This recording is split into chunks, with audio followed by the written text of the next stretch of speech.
Corpus Christi is moving forward. On August 15, 2023, the City Council made a historic decision. They voted unanimously to call a special election for Proposition A. Currently, the Type A sales tax is restricted for the purpose of funding the operations and maintenance of the arena and the maintenance of the Seawall, which is set to expire in 2025 and 2026.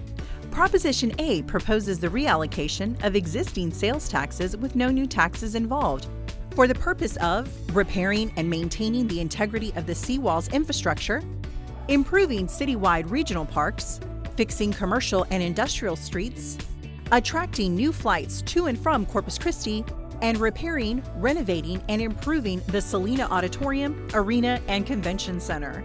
City participation in a private sector built and managed convention center hotel is an eligible use of Proposition A funds.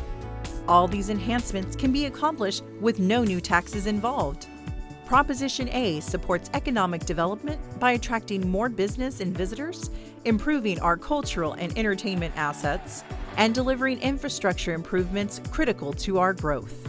Early voting begins Monday, October 23rd through Friday, November 3rd, or you can vote on Election Day, Tuesday, November 7th.